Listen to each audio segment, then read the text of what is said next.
as you just saw, in studio tonight, very pleased to have with us Katie Pavlich from townhall.com. How you doing, Katie? I'm doing well. Matthew Boyle from the Daily Caller as well. Matthew, thank you, sir. Thank you for having me, Cam. Listen, I'm glad that both of you could come in. We seem to be talking to you all on a rotating basis. You guys are sort of honorary co-hosts at this point because we have you on so much talking about Fast and Furious, but we've never actually had the two of you together. So let's talk about the latest. I guess the big story this week has been the existence of these tapes, secret recordings made by Andre Howard, the proprietor of the Lone Wolf Trading Company in Arizona, one of the FFLs that was working with ATF. They would tell him, go ahead, make the sale. Mm-hmm. His attorney said today that the reason why these recordings were made is that his client, Andre Howard, was concerned that the ATF was lying to him, and so wanted to get on tape conversations with ATF agent Hope McAllister about Operation Fast and Furious. But Andre Howard, it looks like, didn't release these tapes to the media. In fact, Representative Issa says that it looks like the Obama administration was the entity releasing these tapes to the public. Right. In fact, I actually called Andre at his trading company in Glendale, and he didn't know what was going on. And then I called his lawyer, and he was unaware of the audio being released as well.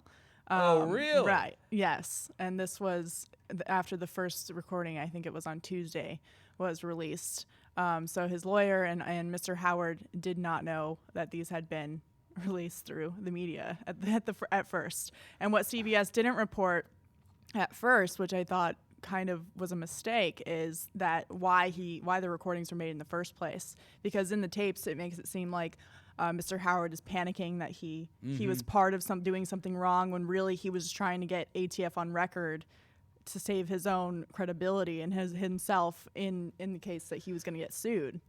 I mean, I can see the Obama administration trying to pull something like this. I mean, they've been doing all sorts of crazy things throughout this entire Fast and Furious scandal. I mean, it seems kind of odd that they would release evidence that shows that they were in the wrong, or that they were doing something wrong. Right. But we have seen them pull all sorts of other things to try to get facts out there on a different, try to change the playing field, or change the public perception of what's going on, or move things faster or slower. So I wouldn't be surprised if they did it. Well, one of the things that, when you listen to these tapes, Andre Howard kind of comes off like a jerk. Mm-hmm. I'll just say it. He referred to in these conversations to the death of Border Patrol agent Brian Terry as collateral damage. Now, again, as his attorney says, he didn't really mean it. He was just trying to engage this ATF agent in discussions about Fast and Furious. But I wonder if right now, in terms of the scandal of Fast and Furious, the FFLs are the ones that actually look the best out of any entity that was involved in this, then maybe this is an effort to try to knock down the FFLs and to try to make them look bad. Right, and like I said before, CBS didn't come out immediately with why these recordings were made in the first place, and that could be because the Justice Department leaked these tapes to the media without saying, these are recorded on behalf. Right. Mr. Howard recorded them to save himself, not because he's being held responsible or doing anything wrong in this case. But like I just said, when I talked to him this week, he immediately referred me to his lawyer because it's under congressional subpoena. Mm-hmm. But he did answer my question of, it looks like they're covering up this third weapon. And he said, yes, it does. Here's my lawyer's phone number, which implies to me that he was just trying to make sure that people knew what was going on with ATF, because he knew it was wrong. And he, in my opinion, probably had connections with John Dotson and wanted to make sure that he wasn't the one getting thrown under the bus here by showing that this ATF agent McAllister was really the one who was pushing all these all these bad rules. And when the administration will leak things out like that, and in this particular case, what they did was they left out the crucial context of what was really going on. And what they'll do is they'll say, here's a tape that do with it what you will, but they won't say why it was made, who made it, and for what purpose. And so what ends up happening is that the mainstream media reporters will start transcribing it exactly as it sounds on the tape and the context that the Justice Department puts it into them in an effort. And basically, it's just like any other effort. The Obama administration, if we end up getting proof that the Obama administration did leak these tapes, it ends up looking like just another effort by the administration to try to change the playing field and smear Darrell Issa's investigation. Yeah, and one of the things that was mentioned in the tapes, and you alluded to this, a third gun found at the murder scene of Border Patrol agent Brian Terry that was never disclosed, was never mentioned in court documents. Now the Obama administration says, well, there really was no third gun. There was confusion. Because there were two, two AK-47s that were found there. But for a while, we thought that one of them was an SKS. And so we referred to it as an SKS. And then it turns out, no, it was an AK-47. Okay, that doesn't make any sense. If you have two identical firearms, why would one all of a sudden be thought of as something else entirely? And you cannot tell me that the FBI and that ATF or DOJ don't know what these guns look like. I mean, it's not difficult to determine what these guns are. I mean, if you're working in law enforcement and you've worked in law enforcement for years and you're investigating, investigating a crime scene, you know what guns look like. Especially if you're ATF agents. Yeah, they're ATF agents. That's their job, is to investigate guns, illegal gun sales, and all things like that. I mean, of course they know what the guns look like. And this is probably what happened. Honestly, it's Border Patrol agent Brian Terry was killed in December. John Dotson came out in March, and he was blown the whistle to the media a couple weeks before these tapes were recorded. Right. Now, Mr. Howard probably thought the administration is going to come back on us and blame the gun shop owners for these guns that are winding up in Mexico. The Washington Post ran a story about his shop and the guns being traced from Mexico back to his shop, and he was probably saying, I need to find a way to make sure I'm in the clear here because I was just doing what ATF told me to do, and they're going to throw me and everyone else who was doing and following orders from them under the bus like we've seen already. Yeah. In fact, it's interesting. Reuters, which really hasn't done a lot of reporting on Fast and Furious at all, they've got a story. Republicans criticize U.S. probe of Mexico gun sting. I love the fact Republicans are criticizing. That's the headline. Or how about people looking for the real answers? Well, yeah. No, we can't talk about that. But buried in this story, there is a quote. They said the recordings were between the agent and a federal firearms licensee who alleged the personnel of the ATF and the U.S. Attorney's Office sought to recruit him in an effort to obstruct the congressional inquiry. The letter to Attorney General the letter to OIG, the Acting Inspector General Cynthia Shednar, from Representative Issa and Senator Grassley, described how an ATF supervisor, in discussing the congressional inquiry, allegedly said, quote, "We're all on the same sheet of music, and if we stay on the same sheet of music, we'll be all right."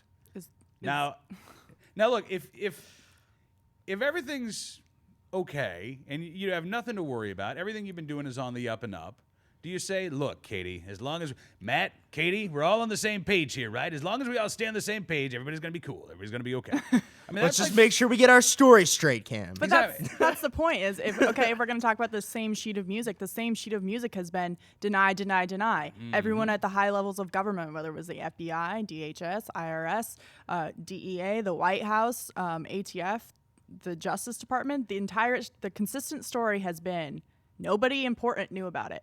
That's been the same sheet of music line. Until the proof comes out that they did, and then those people immediately get thrown under the bus. For instance, we saw Dennis Burke, U.S. Attorney in Arizona. He's gone. Yep. Of course, resigned. He was forced to resign, fired. But Holden never mentioned Fast and Furious when he praised Dennis Burke as he walked him out the door. And so did his letter. The letter he wrote, his letter of recommendation, praised his entire office, saying it was a glowing example of how a U.S. Attorney's office should run. And there was no mention of it. And I guarantee you, he's going to get another government job somewhere. I mean, you look at the way that people have been promoted. You look at the way people have been shuffled around. Nobody's lost their job here. Right. Except for the ATF whistleblower who came forward has lost his job. And in fact, you also had another whistleblower come forward today a guy by the name of Larry Alt, I believe. And That he name said, actually sounds familiar. I think I've seen that in a couple of the documents. he was one of the field agents in Fast and Furious. And he too complained about this, and he said that both he and John Dodson, the agent who spoke out originally, have been transferred to dead-end jobs after they stood up to Bill Newell. That, in fact, the quote is, quote, "We were transferred from the group. We were placed in positions away from the investigation itself, denied access to the investigation. I would view that as a measure of control, and if you want to call it a cover-up, that would be an accurate statement." That's from one of the ATF field agents. Well, that's clearly what's going on here. I mean, the administration is covering up and trying to cover their tracks and trying to let as little of this out as possible. I mean, it's been, and this is the case with every single scandal that the administration has faced. I mean, Cylinder's no different. Obamacare waivers are no different. I mean, they've done this. It's the playbook of the Obama administration. Deny, deny, deny, as Katie just said, and cover up and hide the information until it's forcibly taken from them and shown to the public of what's really going on. And when that happens, then they'll throw people under the bus and act like nothing happened. Yeah. And speaking of ATF agents losing their job, I have information that there is a white paper circulating within the Justice Department that implies abolishing ATF in order to clean house, get rid of all the agents in an effort to kind of say, we're taking this very seriously, we're getting rid of ATF. They would transfer all the explosives to FBI, so that way ATF no longer has jurisdiction over it. And then that way they can say, we've gotten rid of ATF, we've gotten rid of the low-level agents, and therefore we've cleaned this up. No one else knew about it, keeping the pressure off of DOJ once again. Wait. So you're saying that there is a paper circulating around the Justice Department right now that advocates actually... Yes. Wait. Barack Obama wants to scrap a government agency? Yeah, and it just ATF. happens to be the ATF? Really? Like, that's... I found some I savings. wonder why. I found some savings, America. Right. Really? Really, yes. Wow. A serious policy document. So they would shut down ATF. At least 450 agents completely just gone, fired, done. Move everybody Move 'em out. under other Justice Department just umbrellas. fire them. Really? Just get rid of them. There's no And evidence. just move the responsibilities to other people. There's no, just move all the responsibilities of ATF to other agencies, like I just said, mentioned the FBI. And there's no plan in place for where these ATF agents who were simply taking orders, like we just said, from higher ups who threatened them and said, if you don't, do this like we've told, just like ATF told the gun owners, there will be consequences for it. And now the Justice Department is seriously contemplating getting rid of at least 450 ATF agents, giving them no place to go, just getting rid of them in an effort to say, we cleaned up our act, we got rid of ATF, when really it's a cover-up, once again, to keep the pressure off of the high-level officials and say, we've gotten rid of all the ATF agents. That's like abolishing the energy department and saying, okay, we've dealt with Solyndra. Yeah. I would love to see that, or get rid of the NLRB or HHS or something like that. I was going to say, this actually may be, the best thing to happen to conservatives. Every department involved in an Obama scandal, just shut it down. And soon...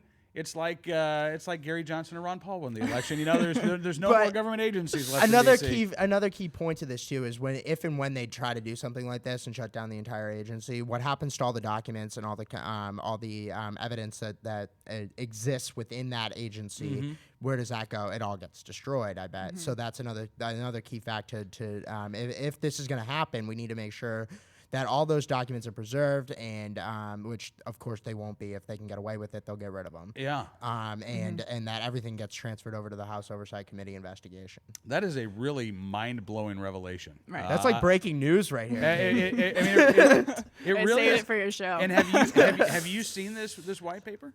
I cannot confirm or deny, but multiple sources have explained this to me. Wow. And this is circulating at the DOJ. At the highest levels of the DOJ, or would this be something else that This is not a rogue operation. This is not a rogue operation circulating in the Arizona desert among agents. This is actually circulating in Washington, D.C. among the Justice Department. Wow. Again, that tells you exactly how serious the administration is really taking this. Now, again, President Obama has, played it very cool, and we've talked about this actually on several occasions, that the administration, you've never seen Eric Holder get angry about Fast and Furious. If you didn't know about this, and this happened under your watch, would you not be livid. I mean, pounding the podium, angry. And Yeah. we haven't seen that. We haven't seen that from President Obama. But something like this says they are freaking out. And they Well, should be. exactly. I mean, over the last month or so, we've seen that this investigation has gone to the highest levels of the Justice Department. It has also gone into the White House. We've seen now, and I was on your show a few weeks ago, I think, for this, was that there's 3 new White House officials that are involved in this, and that the House Oversight Committee is now asking for information regarding their communications with ATF officials and agents in Phoenix about this and about Fast and Furious. And as soon, I mean, that's the thing. I mean, this is getting higher and higher and higher. I mean, there's a lot of people talking about this is going to carry over into the next election cycle. And it's not going to look too good if President Barack Obama has the blood of Brian Terry on his hands. Katie Pavlich from townhall.com just dropping the bomb on us. The existence of a white paper at the Justice Department going around talking about, well, maybe we could just get rid of the ATF, and that would show we're really serious about handling Fast and Furious. Now, again, I eagerly await seeing what this white paper looks like at some point, and let's see if the most open and transparent administration in history if we get it. will release something like that. But, How long do you think if I put in a FOIA request for the white paper, how long do you think it would take, if ever? I'm sure they Long could stall it past. through after November 2012. Yeah. Like 5 years, maybe? And by then it may not. Well, 6, 7? I'm thinking by January of 2013, there may be another administration in there that could maybe speed things along with that FOIA request. Or they give you the paper with a big black block in the middle. That's So right. it's really blocking not we a asked white for the paper, white it'd be a black paper. This is paper. yeah. Right. All right. So before we took a break, we were talking about one of you mentioned the presidential campaign, and I thought it's been interesting that we haven't seen in any of the debates a question about Fast and Furious, and maybe that's because you're not going to find a candidate who's going to stick up for Fast and Furious. Hopefully, everyone's going to give roughly the same answer of, "Oh, this is a horrible thing." But how big do you think this could be in the general election? As something to bring up when it comes to President Obama's legacy. Well, I think, first off, I think any candidate who's got any brains about them is going to make this an issue once the primary is over. They are going to make this an Obama administration issue. I mean, these guns were used to kill Border Patrol agent Brian Terry and countless Mexican citizens. Mexico's Attorney General came out earlier this week or late last week and said that she has still not been briefed by the Obama administration on this. I mean, U.S.-Mexico relations are in danger right now because of this. So any Republican candidate, once they get through the primary, running against Obama, should definitely and will definitely bring this up and make it a huge issue. Mm-hmm. Now, the other thing is that in the debate, you're right, it hasn't been brought up really at all in any of the debates or as any of the candidates. But I mean, I think one thing that that could come out of tomorrow's debate, if it gets brought up, is is each candidate's plan to make sure that something like this doesn't happen again.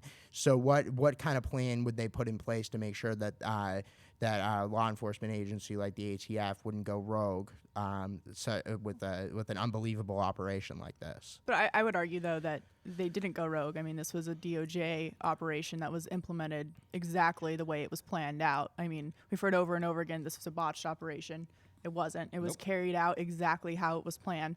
But going back to the campaign, this is also an issue of gun control. We've seen we've seen the Obama administration go outside of Congress to implement these new long gun rifle reporting policies that are only that only apply to the southern border states.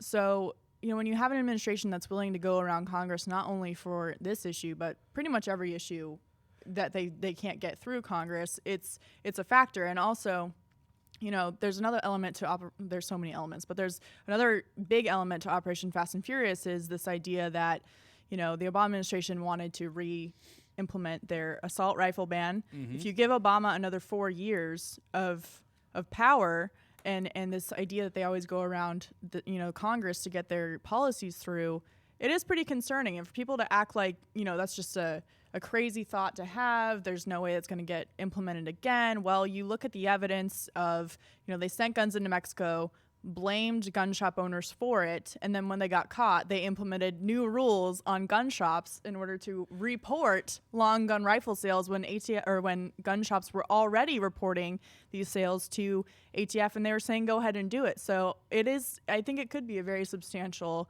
campaign issue if they go about it the right way. Well, and you, both of you were on a conference call with Representative Icey yesterday, right?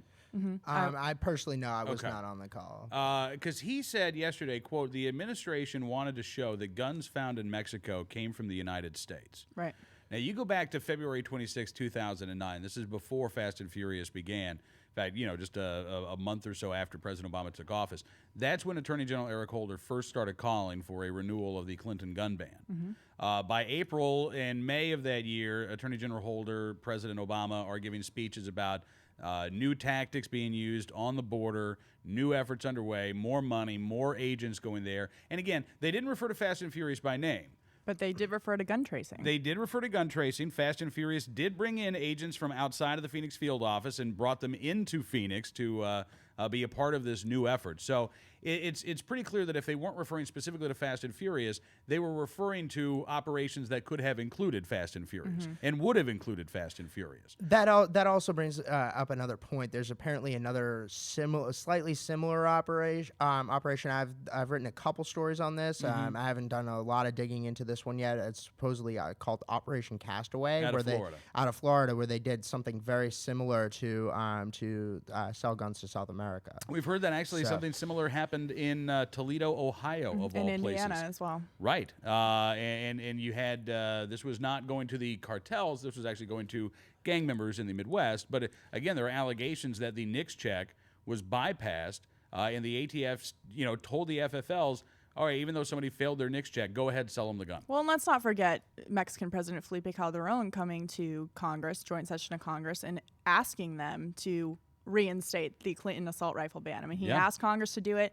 President Obama stood with him at an April 2009 press conference in Mexico City and said that was something that they would work on. And you have Obama also telling the Brady campaign for against gun violence that he was working on gun control under the radar. I mean, for people to think that this isn't an idea that they would actually try and push forward, whether it was through people say it would never happen because you wouldn't get it through Congress. Well, President Obama doesn't like going through Congress. I mean, he doesn't get things through Congress. He does it on his own. He does it on his own. Right, so for people to act like this is some crazy idea, it needs to be taken seriously. I think the stumbling block for people is that people have died in this case. I mean, when and Representative Issa said that Fast and Furious in his mind a bigger case than Solyndra because nobody's died in Solyndra. But when you start talking about the idea that the administration or people within the administration would have done this intentionally in an effort to drum up support for gun control or to prove the need for gun control because, oh, look at these guns that are showing up in Mexico, knowing full well that people were going to die, people were going to be hurt as a result of this. The blogger Ace of Spades, I don't know if either of you read Ace or not, but he wrote something today about this, and he said, a rather large segment of the public got very upset over their suspicions that George Bush deliberately permitted or even executed a plan to kill almost 3,000 people for political benefit. We seem to have here a much stronger case of the Obama administration's action killed up to 300, because that's what the Attorney General of Mexico now says. The other way is that the simple way, how are they going to track the guns? I mean, it's pretty clear that the traces stopped working pretty much right after they left the ATF site. 300 is the minimum. They have to track them with ballistics and serial numbers when they're found at crime scenes. Why are guns left at crime scenes? Because they were used to kill people.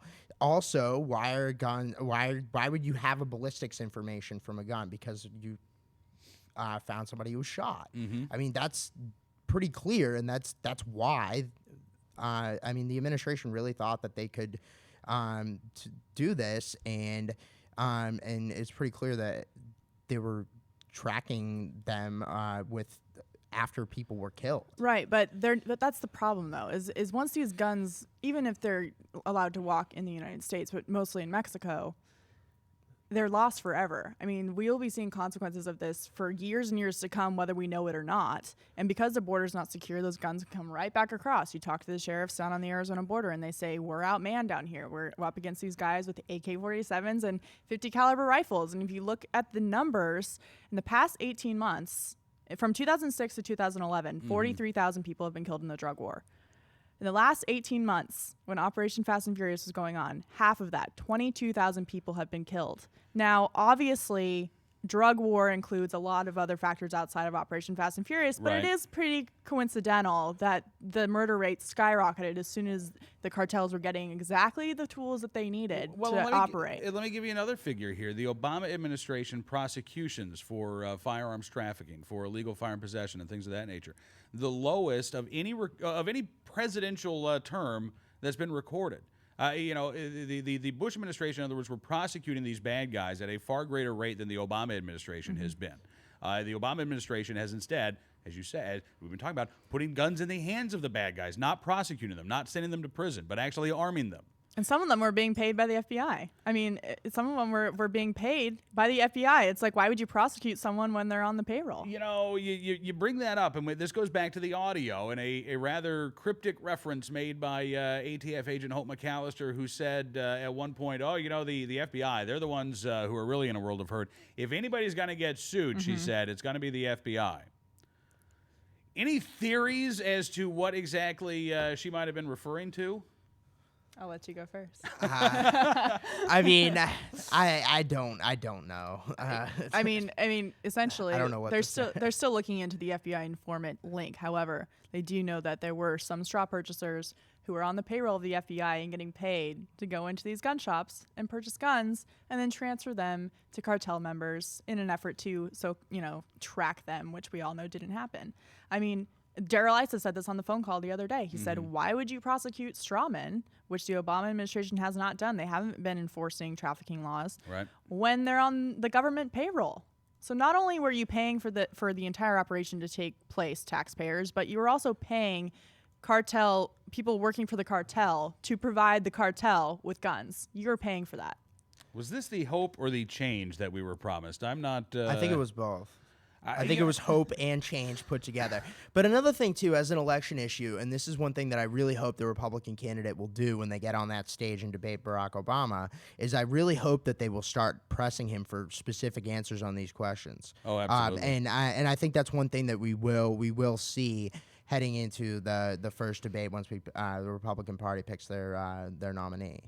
All right. Well, we've only got a couple of minutes left here, but I can't thank you both enough for coming to the studio. I would really like to do this again on a regular basis because, as you both know, the amount of information coming out about this story is so great that it's really easy to get lost. If you stop following this for a few days, all of a sudden you can pick back up and wait, what are we talking about here? We've got secret tapes and who's saying what. So I think it's fantastic what you guys are doing, but I hope that both of you can come back in studio and we can do this again on a regular basis. Well, thanks for having us on your show. Yeah, thank you so much. Absolutely. And believe me, I have to say I'm guilty of missing out a couple of days, and then it's the whole storyline changes and so much more adds, so much more comes out, and it's unbelievable. Listen, you're doing a great job reporting, but is that not the worst feeling as a reporter? It is. I know it is. It is incredible. And then you have to remind yourself there's only 24 hours in the day. Yeah, so. And then covering all the other stories. Right, too, there's so much going on. Yeah. I've been there. And listen, I think you both are doing fantastic work. Thanks again for coming into the studio tonight. It is 54 after the hour, or rapidly approaching. Before we go, though, I've got to get to a couple of talkbacks. Mr. Z in Ormond Beach, Florida says, this is a great show, Cam. I'm so proud to be a member of the NRA. Listening to Katie and Matthew has made goosebumps pop up on me. The intelligence these two have is incomprehensible, he says. I love it. Well, thank you. Thank you so much. Absolutely. Steve in Milwaukee also says, I didn't think it was possible to love Katie more than I already did, but after the atomic bombshell of the white paper, there you go. Well, I have to admit that I'm with them there. So yeah, yeah. I'm literally gonna get home tonight and start reporting that. I'm just trying to be like Lil Wayne, dropping bombs, man. That's all I'm doing. Yeah. Katie Pavlich from townhall.com, Matthew Boyle from thedailycaller.com, both doing fantastic reporting on Operation Fast and Furious. Can't thank him enough for being in studio.